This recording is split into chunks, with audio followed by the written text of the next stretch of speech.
Everyone, and welcome to today's virtual event, Technical Conversation EQ, Translating Complexity into Connection. We are so happy you're here and joining this wonderful conversation. Before we get started, we will have some Q&A at the end, and we don't look in the chat for questions. You'll find a Q&A box at the bottom of your Zoom. Please put all your questions in there, but also light up that chat with your aha moments, your insights, your experiences.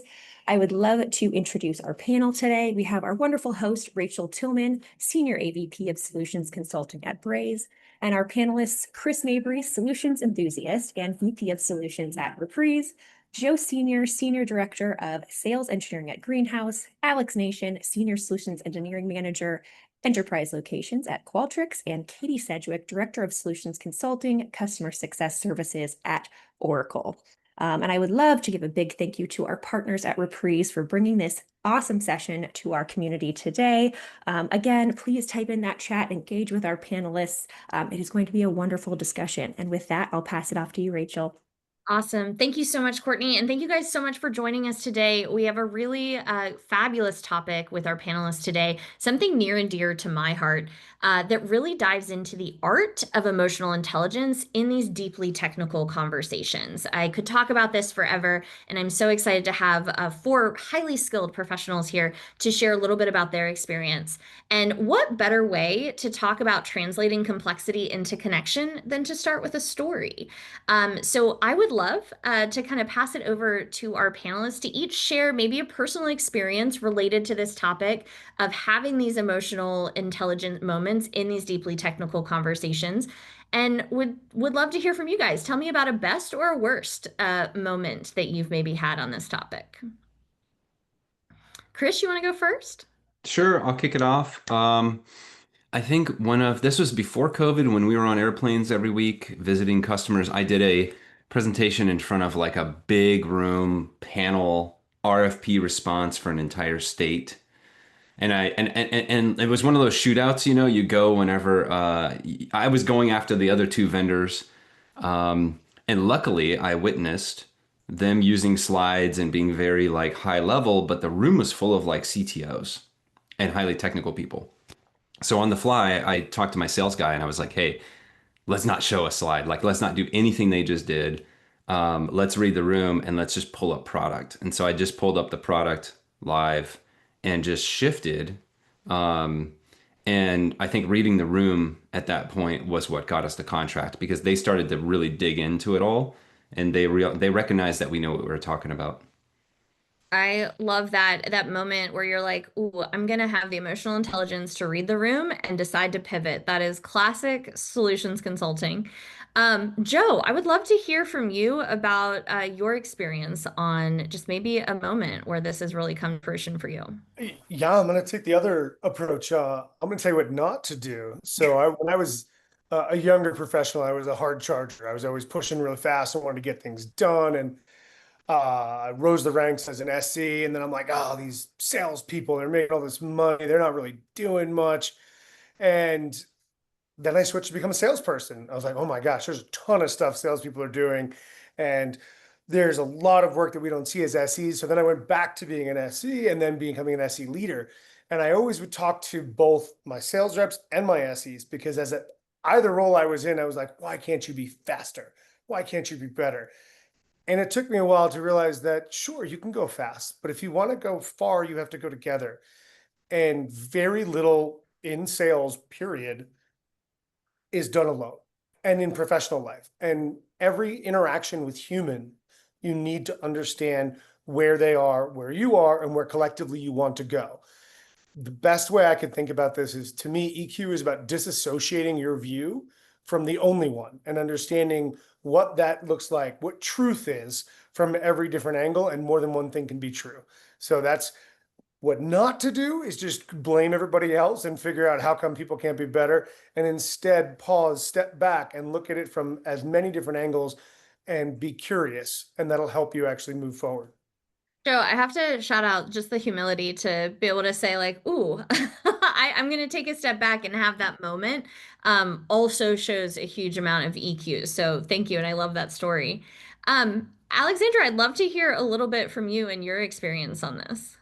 Yeah, so one experience stood out to mind when I was an individual contributor at my previous company. We were working with a big tech client, and it was my first big logo. I was pretty new in my career. I really wanted to prove myself, was really, really excited for this opportunity.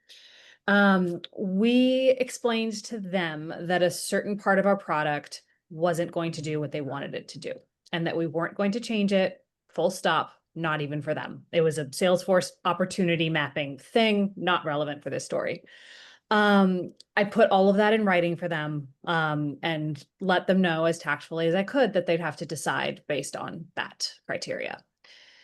They signed the contract, they came back, and they said to us, you told us that this would work this way. And thankfully, because the sales team starts panicking, thankfully I had it in writing that I was like, nope, let me pull up this email. I wrote it all out for you. Here it is. But the point of this story is not what was or wasn't true. And the point of the story wasn't who was right. It was the way that I had to navigate it internally and externally in a tactful way.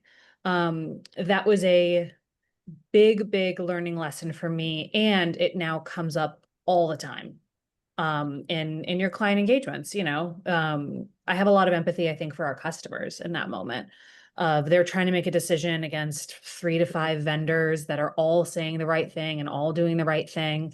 And so it was, I took a lot, it stuck with me, and this was probably 10 years ago at this point, but it really stuck with me. So Yeah, I love the two threads you have there, both the empathy for your customers and then also just having the receipts and kind of the combination of the two things to be able to recenter and not have that. I mean, I'm sure it felt there's panic in the moment. It has happened to me. But to be able to see clearly what your customer needs and really put them at the center. Katie, I'd love to hear from you a little bit about how you got into this, and where, your story started on this. Yeah, so I think one of the things that I love about being in pre-sales is we are collaborators. We want to bring a group together, and especially when you're a leader, you want to be bringing the right people together and the right capacities to meet what do we need with a customer. And that can be really hard when you have a lot of different personas coming together from a customer. You might have a C-suite, you might have business owners, you might have highly technical people, and you're trying to hit the mark across all those different points. And I was helping to lead an engagement at my former company, and we had brought in multiple lines of business in the entire C-suite and everybody we could fit in the room together. And we had a piece on the agenda that was a technical conversation. And in true fashion, we're like, here's all the slides, here's the infrastructure, here's all the reasons of why you need to do this and how we check every box perfectly. And part of the room was nodding along, and part of the room just looked stunned. And you could tell that they were disengaging.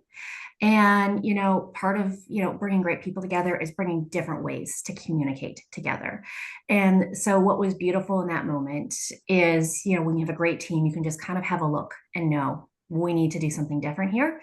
And so someone jumped up and says, hey, that's great to understand technical. Let me do a little bit of translation here. And they walked over to a whiteboard, simply changing the speaker, changing the I'm presenting from the front of the room with PowerPoint to move over to a more casual whiteboard was a way to break the tension. And it was a way to help us connect with all of the different people in the room together. And it was a really beautiful moment in pre-sales, which is the thing that we all love about doing our job. Yeah. What a beautiful story. And I think, first of all, if you guys know me, I love a whiteboard. I think it is the great equalizer and honestly one of the greatest weapons in a solutions consultant's tool belt.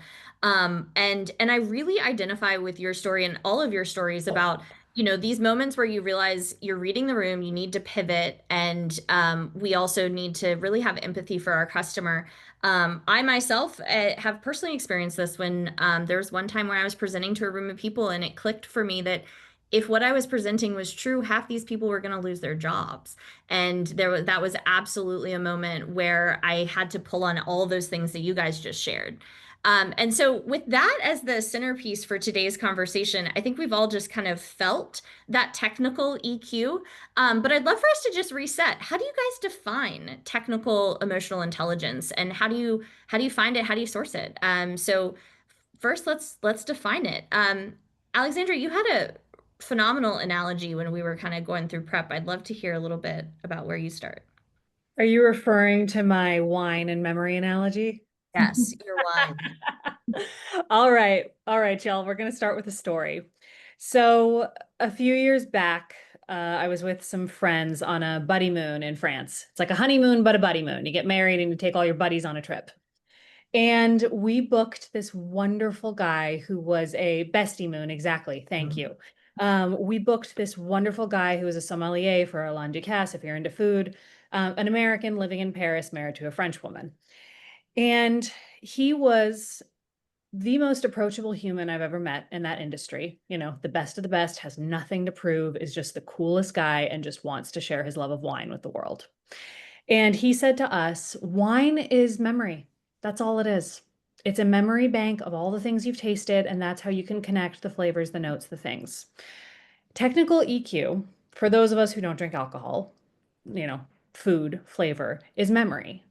It's the pattern recognition that you've developed over the years where you can not only anticipate what's going to happen in that room and prepare for it. You know, I've got these people in this business, my hypothesis, especially with AI, you can, you know, run this for us, this scenario in 15 minutes and come up with 10 different permutations.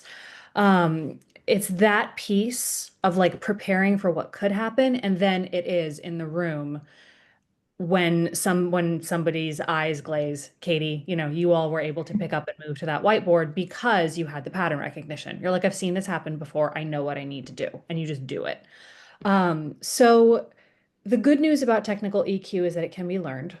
Um, it also takes time. So if you're in your first ever client meeting and it goes horribly sideways, that's okay. It has happened to all of us on this call. It has probably happened to all of us on this room. But it is, I always think of it as developing your memory and your pattern recognition. I love that, and I love that analogy. Chris, I'd love to hear a little bit about how you divine it and just add on to some of that development. You know, Alex, that story reminded me of something. I was traveling, I was backpacking for a while in Southeast Asia, and I met this friend who my brother and I ended up like traveling with. His name's Bernd. I hope he listens. This guy had the biggest backpack in the world. It was like massive on this guy's back. Okay. And he always just like thrashed whichever room he walked into with the backpack. I don't know if any of you had kids, but like the backpack's huge, and everywhere they turn, they smash stuff. That was him, and it got us into trouble sometimes. Um, that is the comparison I'm making is like that's the difference between like knowing the size of your backpack and not. And like for somebody in solution engineering, you gotta understand who you're dealing with. You have to look at all the small cues and understand when to switch. The ability to read the room is my definition. Yeah, I think those two things have really hit it. I'd love to kind of go to, okay, so we know what it is. Why is this so critical? Why is this emotional intelligence just as important as technical depth in these customer conversations? Katie or Joe, do you guys have a point of view? Yeah, I think that a lot of times we think about the technical win. I've got to check all these boxes. They gave me a script. Here's what the RFP says. This is what I need to show them. But really, where we differentiate and where we win is when we bring in the emotional intelligence to what Chris shared with his first story of I can read, we have to show up completely different, or to be recognizing someone isn't connecting in the room, or we're separating our audience. When we think about some of the things that make pre-sales great, it's our problem solving, it's our agility. All of that comes with bringing that emotional intelligence with your technical acumen together.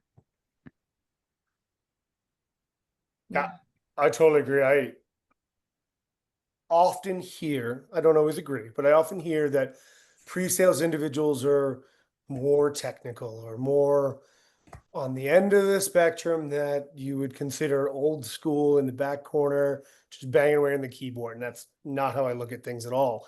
I look at pre-sales individuals as sales individuals that have mastery of products and technical acumen. But because most often we think that way, we like structure, we like process, we like equations, we like things that make logical sense. EQ doesn't always do that because there's this messy thing called people involved with that. So what I've tried to do and I try to educate my teams and teach my AEs and my SEs around the concept of emotional intelligence via situational awareness. I use the concept of Sun Tzu, actually in the Art of War, and reading through the concepts of knowing yourself, knowing the battlefield, because I mean, sales, let's be honest, we don't know what's going to happen when we walk into some of these rooms. So you can prepare for as much as you want, but you actually have to go back to not just the pattern recognition. I love that, Alex. You kept talking about making sure you recognize it, but understanding projecting. So if you understand, okay, this is what I'm perceiving from every possible angle, this is what I'm understanding. So this is the pattern I'm recognizing. And I also know that if I do A, one will happen. If I do B, two will happen. If I do C, three will happen. Which one of those objectives is the one I want? And then you keep making these changes. So there's actually a whole science to this that I can teach people. Then when they go through this, SEs, we like science, we like process. Now I am structuring something that is pretty messy from a human interaction standpoint. And that's always how I've dealt with it. And we've had some pretty good success thus far. Yeah, I think it's such a critical piece of the puzzle, to be able to not just recognize the pattern, but then there's the so what to it. Chris, I'd love, how do you think about this, and why is emotional intelligence just as important as the technical?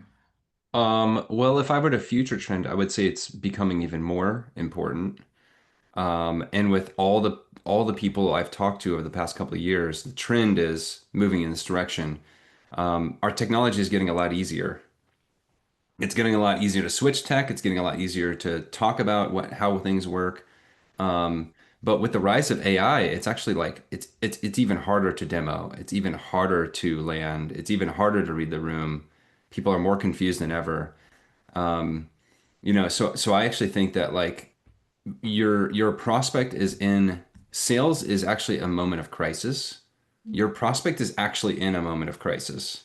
They need something to solve their business problem. If they're actually not in a moment of crisis, they're in a science experiment, and that's the deals that you don't want to be in, especially your SEs. But your prospect is in a moment of crisis, and it is your job to navigate that with them. If you don't have the emotional intelligence to do that, just send them a demo video, right? Like what are we even there for? So I think that our entire role is really built around this. Find the crisis, like Ross said in the chat. Um, it's your job to remind them that they're in a crisis. Sometimes they forget. And it's your job to help them through that, just like you would help somebody through any moment of problem or challenge. Yeah. And that's where the emotional intelligence becomes so important, is you got to meet them where they are. Alex, anything you would add to this? Um, gosh, so much I can think of. I'm thinking of another like tricky situation that I had to navigate. Again, I feel like you've all been here. I was at SFO waiting for my flight. I was doing a demo at the airport, as one does, and my computer bricked. I like got up to move and it was working and then it wasn't. And I still had to land that plane. It was another tech company. Now I'm at Qualtrics. And I had to navigate that like emotional intelligence with the customer and with um my sales team, and I had to make it work. Like there was no like, oh, sorry, can't make this meeting. Oh, let's reschedule. No. And so I pulled up my notes on my iPad. I had the rep drive, and I had about 60 seconds to figure this out. Mind you, it was a high pressure situation, but that's where I thrive. Um, and the customer didn't even notice because I designed it that way. I made sure I was like to the sales rep, I was like, don't you say my laptop broke. Um, but it was that moment. I could not have done that 5 or 7 years before that because again, I developed that technical EQ to know a family emergency. I love that in the chat. I had developed the emotional intelligence and the technical expertise and the confidence to know that I could do this and I could pull it off. Yeah, I think that's so powerful. And I think one thing that, we've talked a lot about, okay, what this is. I love that you highlight like the development journey, because this is a muscle that we all have to build. I'd love to kind of switch gears and talk a little bit about how do you build this? So what are some of the ways that we can gauge a customer's technical maturity in real time and do that pivoting or adjusting your communication style on the fly? I'll open this up to anybody that wants to take it first, and we can kind of go from there. I'll jump in here, really passionate about this. I'm a big believer of asking questions. It could be a scaling question, as we think about, talking about, this topic I want to ask on a scale of 1 to 5, with 5 being, I completely understand our integration strategy. I could write it myself, to 0, what did you just say to me? How do we rank ourselves? Asking different kind of questions like that, asking questions about what their past experience has been to kind of gauge where are they at, and then, really looking at, if I want to develop this, part of it is the situations like Alex just shared, being uncomfortable. That's the number one thing I tell people with pre-sales. You're signing up for a job if you're going to be put in a lot of uncomfortable positions, and you have to get comfortable with being uncomfortable. And that's a great way to start to develop this ability to adjust, the ability to switch on the fly, to pull out something creative that helps us take that technical backbone that we want to rely on and adapt it to the situations that we need to. I love that, comfortable being uncomfortable. Joe, what do you got? So I like observing. So many times I lived in Arlington, Virginia, outside DC for a while. I would love to just go to the Starbucks by the metro and just read a book, but mostly just watch people and watch how they interact and watch like what's going on. Now that we have Zoom, thankfully, or an in-person meeting, I love watching the group of clients and prospects and see who defers to who, or who bristles when somebody says something, or what their dynamic is, because that also helps me understand my sales acumen. That leads me into understanding who's got control, who wants what. You could do the same thing with your technical audience, and you can do the same thing with your internal audience. So I feel like we've been talking about EQ in a lot of different ways. I separate it because I do think use it externally as more of a navigational tool, as well as a sales, I don't want to say manipulation, but sales advancement tool. And internally, you have to use it to figure out how to navigate your career, navigate your colleagues, get stuff done. Gone are the days of like 1980s business where because I said so is how you get stuff done. That doesn't work anymore, nor should it maybe have ever. But now the way you win friends, influence people is by knowing what everybody else needs, what everybody else wants, and how can we all get what we want and move together and compromise. And to do that internally, you also have to know how the players are internally, who does what, who reports to who likes what. And it really is all about observation in my mind. There's a lot you can learn by just watching. I think those are both two very good tools that anybody here can kind of take and easily implement. Asking questions, observing behaviors. Alexander or Chris, you guys have anything else you would add to some tips or tricks of the trade? Yeah, I have one thing to add. What I do is I ask them how they plan to implement. Mm. Love And that. I'm a super curious, and a curious way, I wouldn't just say it just like that, but I'm very curious about how they plan to roll something out, because it tells you everything you need to know. Because it'll tell you if in the room somebody goes, well, that's Bob's job over there. I rely on him to do the hard technical work. You're like, oh, okay, now I know who I'm talking to. If they go down this rabbit hole of like this long 12-minute detailed process conversation on how they implement and all the frameworks that they've built, then I know that they've really thought this out and they have a process. If they go, well, I'm not really sure, then you know you're going to stay high level. It's a great question, and also working backwards from kind of where you're eventually going to want to go. I'll tie a bow on us here, but I will also say I love joining panels like this because I learn so much. Each one of you has said something that I can take away and use to coach my team, so thank you. I am now using Notebook LM like a fiend. It has changed Same. my life. Before Notebook LM, before AI, I was doing my homework and forming hypotheses. I was grilling the rep, not grilling, asking nicely, on talk to me about their technical maturity, talk to me about their dynamics, talk to me about their relationships. Do these two people know each other? And then I'm doing my own sleuthing wherever possible. Oh, this person brought this person over from that company. Got it. things like that. So I'm going into the room with a hypothesis, and then my favorite offhanded question to ask is, what's motivating you to look at us? And that use of the word motivation is very intentional because, as we talked about a few minutes ago on this panel, buying software is one of their like million competing priorities. Like, do they have a crisis? That's what I'm trying to get to. I'm trying to figure out if they're competitively shopping us for price, if they're just checking a box, if someone made them do this, or if they're really, really, really vested in this process. Yeah. Well, and as much as we would love to think buying software is a logical decision, and that's why we fill out all those RFPs, we also all know that can also be a very emotional decision as well, which is why this emotional intelligence really plays in. I would love to also talk a little bit about, in our roles, we're typically explaining these very technical concepts, and they can be incredibly complex or sophisticated. How do you oversimplify without sounding condescending or overly explanatory to your audience? I'll Anyone step want? in and talk about one thing that I have in the quiver today, which is one of my customers has what they call the Netflix of demos, where when you open the menu item, there's hundreds of demos that you can give that are all bespoke and personalized and verticalized.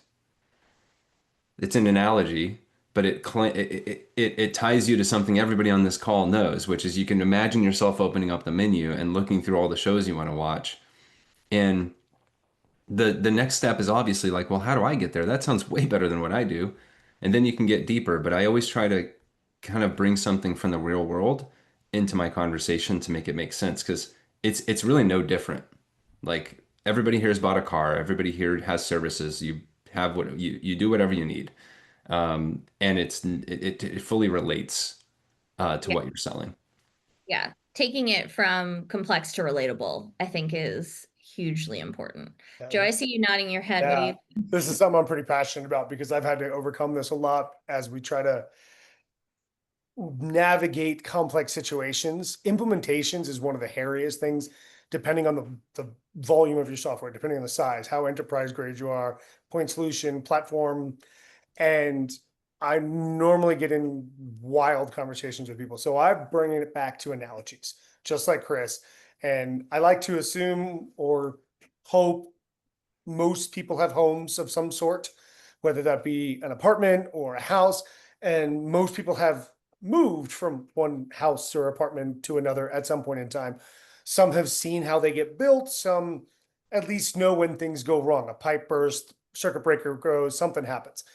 I always like to equate that to data migrations implementations because the concept is and configuration and customization.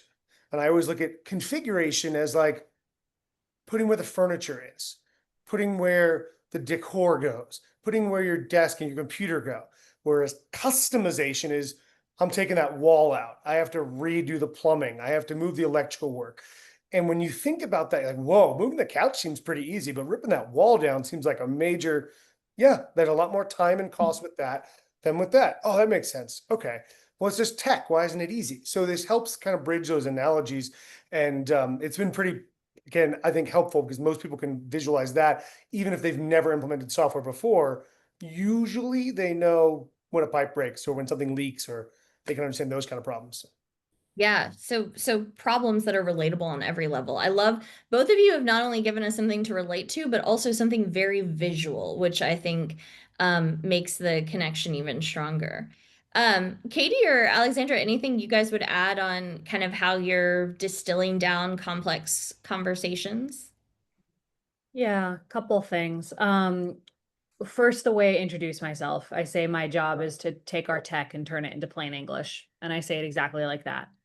And then whenever I make every effort to use plain English, I'm not saying SFTP or API, unless I know who I'm talking to. I'm saying batch upload, I'm saying real-time integration. I'm not rattling off every security certification acronym. I'm saying, let's talk about how we keep your data safe. We have certifications that are compliant with all the regulated industries, government, banking, healthcare globally. And then once I make sure that lands, then I might get into some nitty-gritty details. But I also talk in sound bites. I pretend I'm a news anchor. 30 to 60 seconds, stop talking. Let it be awkward. Let the silence land, because then you can kind of watch the message dawn on their faces. But I would say those things. And if Yeah. I see their eyes glazing over, I stop. Yeah. Yeah. Doing those constant pulse checks. Yeah, exactly. Katie? I'm a big believer of two things. One, this is a great place for storytelling. It's another one of those skills that if you're wanting to kind of build more of this EQ with technical paired together, great avenue to do analogies, to make it relatable, to just change the tone of how you're communicating and delivering your message. The other thing is that, I think a lot of times in pre-sales, we have a lot of assumptions that we make. Adam Grant has a great concept in his book, Think Again, that talks about how we communicate in the way that we want to hear messages ourselves. If we're visual, we're really a visual communicator, and that's how we deliver a message. If we're very fact data driven, we communicate that way. And what we need to do, and he challenges you, is to think, how does my audience receive this information? And sometimes before we answer a question, pausing and asking, what best is going to help you understand this? Are we needing to dive into some customer stories to hear about how other people are doing it? Do you actually want me to go through a little bit deeper on this process and walk through step by step how we do this? And pausing to ask before we do that immediate resolution of how we might do it. So there's a lot of different kinds of ways that you can solve for and adapt your message, but I think we've had a lot of great ideas, Sharon. Yeah. Well, and I think the evolution of that, I've seen a couple of stories in the chat as well. A lot of times we are put in rooms where we have a technical audience and a non-technical audience. And I would say that's actually more common than not. Any tips, or how do you guys handle some situations where you have to manage both ends of the stakeholders, and kind of either find some common ground or possibly defer one way or the other? I'd love to hear a little bit about situations you might have been in. Katie, I might go back to you actually. Yeah, so I see a lot of times if we're uncomfortable on the technical, we want to separate that audience. We want to be like, we're gonna have a technical conversation. We're just gonna put the technical people in a room, and then we talk to everybody else here. And I really don't like when we do that, because when we do that, we're separating our buyer and we're putting them down potentially two different paths, hearing different messages, different decisions, and not coming together as a group. And part of our job is to help the customer come together around why our solutions are better. So a lot of times in that situation, I love to do kind of a duo situation. We're going to have the real technical person. We're going to have someone who's really got a high EQ to kind of deliver this message together. And I'm really going to focus on how are we delivering this message? Are we having them, maybe one person's doing slides, one person's doing a whiteboard with this. I'm going to think about how, as we look at the slides, can we simplify what we do? Too many times we start really heavy with a lot, and I like to start smaller and build to complexity when we need it. Yeah, I love the building to complexity as well. And I've found that it's not necessarily managing to one audience over the other, but really finding ways to be that translator. Chris or Alexandra, anything you guys would share on kind of the balancing of two audiences, or maybe three or four audiences, depending on what types of stakeholders and groups of buyers you're working with? Yeah, so a couple of things. I'm trying to understand the audience dynamics in real time, what we were talking about earlier with reading the room. More specifically, I am trying to understand if the technical people in the room are they there to check a box, or are the buyers relying heavily on these people to help them make their decisions? Have they ever met before? You can tell. Oh, I've I can think of like multiple times when I've been in a room where the CTO or equivalent has walked in, and the owner of the project is like, "Oh, thank God you're here. I've got so many questions for you." And you can tell they're friendly. Versus like I've actually seen them introduce themselves to each other for the first time, and I'm like, "Oh, okay, that's important. Let's take note of that." And everything in between. So if ideally I'm trying to prep, but if I have zero information, then I am trying to understand um, how much say the technical person has, and how much I cater to them, and how much air they take up in the room, because that matters too. Yeah, where that buying decision is really, and that power is going to lie. I think that's Mhm. so critical. So I spend a lot of time receiving enterprise level demos from people because we rebuild demos, right? So I spend a lot of time on the receiving end, which is actually really interesting. Um, one piece of advice I would say through this experience is drop the acronyms and drop your product names. Mm. So a lot of the time internally, and I have a portfolio of products, so it's easy for us to talk about all the portfolio names.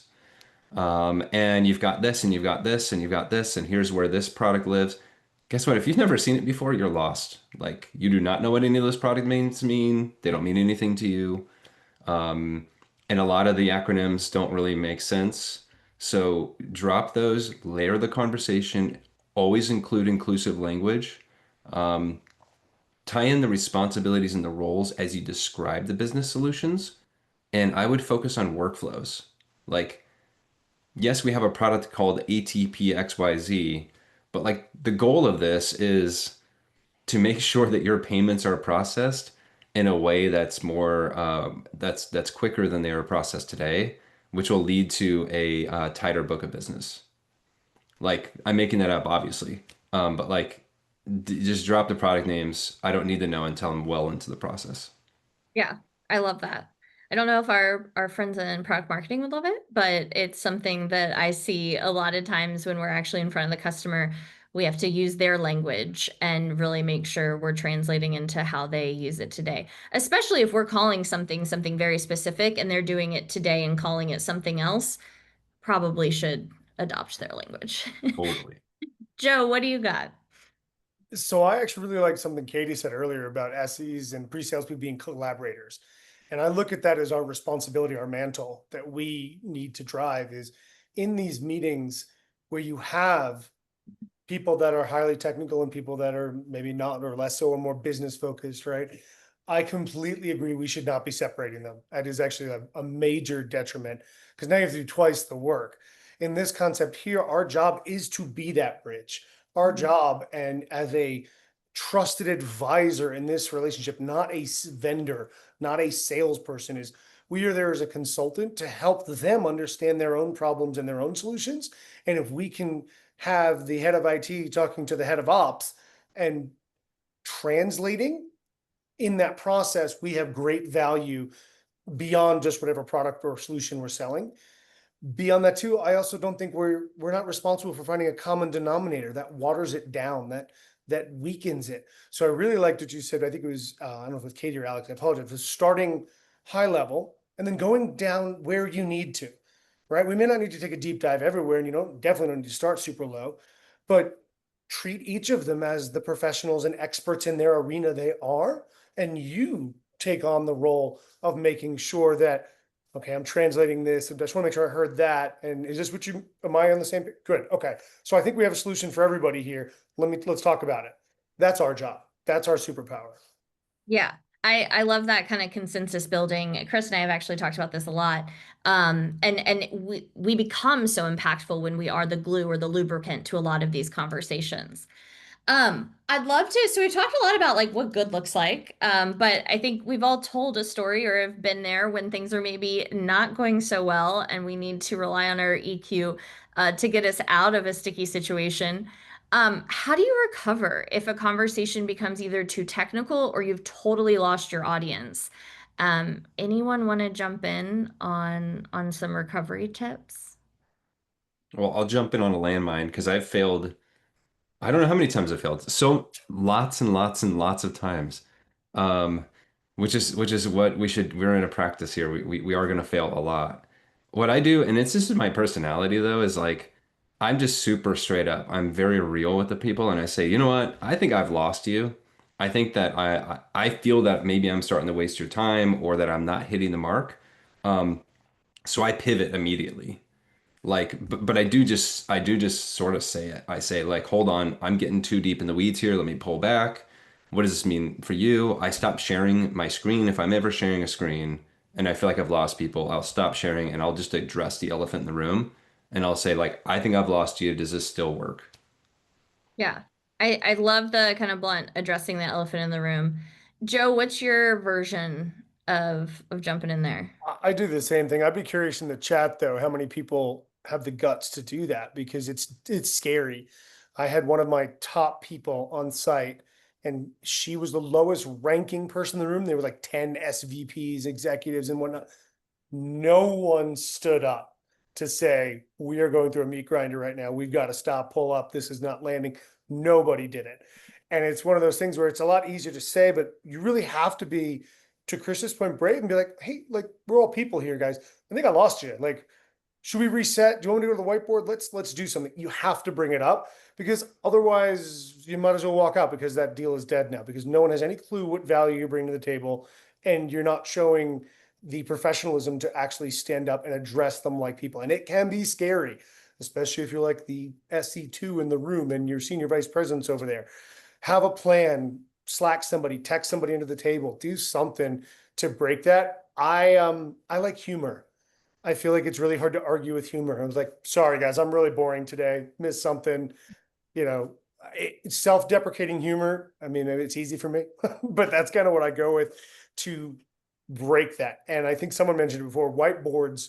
If there is a whiteboard in the room and anyone is confused, stop everything you're doing and go to the whiteboard.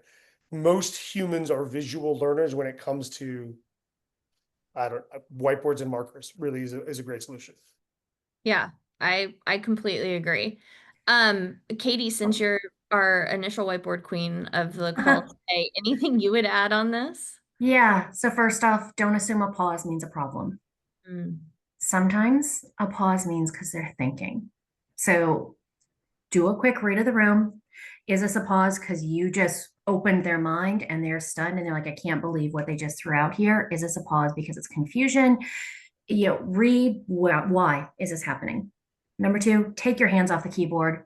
Our first reaction is to go deeper. Like, okay, they didn't understand this. Let me go back to the beginning and show you this process again. Let me show you another way we can do this. Don't literally take your hands off the keyboard. Whiteboarding, great way to start to draw out a problem. I love corporate visions. They do a lot of great training around using different colors and how you can draw out your message. That's a great resource to use. But also think about asking questions. If you ended up in a landmine, this is way too technical, you don't know how you got here, you aren't the person to solve this. Sometimes your customer just needs to be heard. Ask some questions. Help me understand more what you're looking to understand here. How, just start going down a path of asking questions to gather discovery for this, to set up the right person. We feel like we have to walk out of the room having answered everything and checked every box. It's okay if we have to have another point of engagement with the customer. That can be a good thing for building momentum. If you're not the right person to answer it, it's okay to call out, do a little bit of discovery and say, okay, great. I understand what we need is this, this, and this. I'm going to be honest, that's not my forte. I want to make sure we get you the right information. I'm going to bring in this person, set them up. They're going to be excited about making sure that they're connected with the right person versus feeling like you sold them on the wrong information. Yeah, I think all of those are really helpful tips. And what I love most is the chat is just going off right now. Like there are so many good comments here about one, people finding, the pause, the letting things sink in, the knowing when to pivot, the figuring out your own flavor of pivoting, I think are all really important things. Alexandra, is there anything you would add? Just that everything that's referenced and everything in the chat is a pattern interrupt. That's what it is. We're human. The dynamics in the room, like the energy, if it needs to shift in some way, that's a pattern interrupt. It's a reset, whether it's a fresh voice, going to the whiteboard, removing stimulation. I love that. I stop sharing your screen, take your hands off the keyboard. And if you're sitting at your desk, like put them in your lap. Those are all some flavor of a pattern interrupt in order to do a reset. And then sometimes you can call out that you're doing a reset. There was a good point in the chat around, I wouldn't say I'm wasting your time, too confrontational of language. That depends. What if I, looked Chris in the eye and said, Chris, I feel like I'm wasting your time. What am I missing here? And then Chris can go, no, you're not wasting my time. Or maybe he's quiet. Maybe he takes it in. But the tone really matters. And the presence and the connection really matters. I think there's a gentle way to say something confrontational that's just honest. Yeah. And I think my biggest piece of advice on that is to practice it with a peer or a friend, like practice kind of interrupting each other and what those moments sound like. The other tip I always give my team is have a code word if you're in the room with an AE that you haven't worked with before or something. There have been many times where I've, used my code word and it's something relevant, but I'm like, I think we're going to do what we did for this customer. And they immediately know as soon as I say that customer's name, it's time to pivot. We're at a point where we got to call a timeout here and call an audible. So finding all of these ways, I think, is so critical. And I think as we ourselves pivot, we have just about 15 minutes left for today. I'm going to switch the conversation to a little bit more of the future and talking about the rise of AI. But as I do that, we have just a couple of questions in the Q&A. So if you guys have a Q&A for the panelists, make sure you pop it in there because we're going to go to one more question and then I'll start taking it from the audience. So for my panelists, we've talked a little bit about how to build this muscle. We've talked a lot about why it's so important and then also what happens when it goes wrong. But I'd love to talk about, the elephant in the room that we all hear all day is AI. With the rise of AI, things like demo automation, what are our jobs going to look like? What aspects of technical emotional intelligence will become even more critical in the future? And anyone can pick this one up. I'll start us off. I'm so passionate about this. AI is already changing the way we work forever. I don't remember. I think the last time I was this excited about technology, I was 7 years old and I was in my typing class that was an hour a week every week. And that was awesome. The topics we're talking about today, stepping up, all of us collectively stepping up our emotional intelligence, that's something AI can never replace. AI cannot replace good judgment. It cannot replace curiosity, discernment, being able to read a room, empathy. Those are all things, leadership, negotiation, cooperation. Those are all things that we can all develop collectively. And AI can just help us work better. I prepared 2 different executive briefings in 15 minutes each last week. That would have been hours of work. And it was but I was able to put it together the way I wanted to because of the quality of my questions and my curiosity. It's only as good as what you put in, right?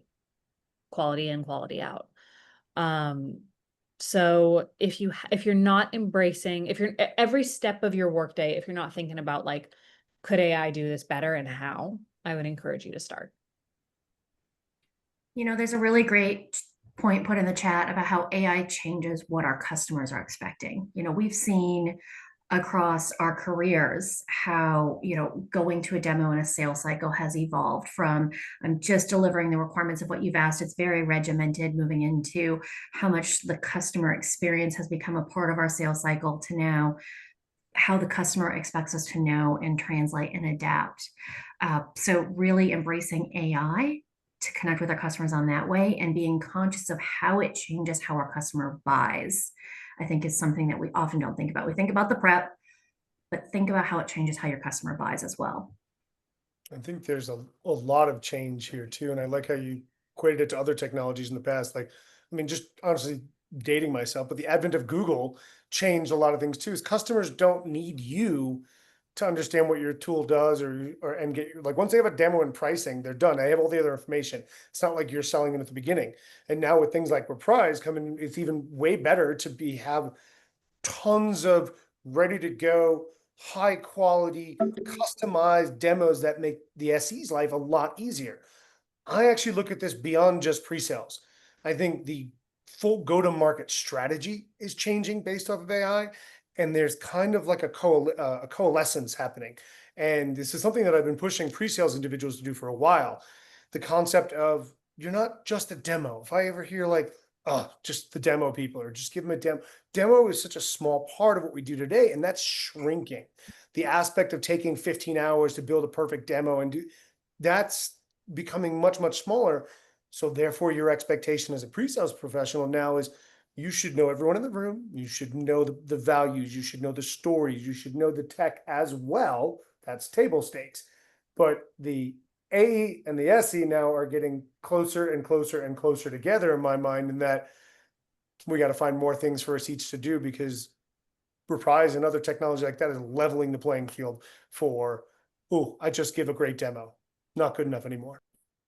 Well, Joe, I mean, think about the change of our titles across our career. I mean, I was a product specialist, I was a technical architect, then I became pre-sales, then I became a solution consultant. And my favorite point was when we changed it to becoming a solution advisor and really embracing my role as advising the product, our sales team, our customers, marketing.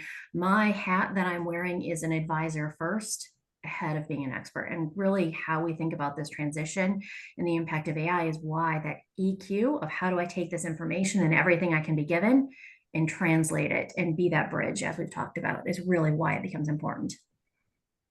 You know what I love is I've done this maybe a couple hundred times now. I don't know how many.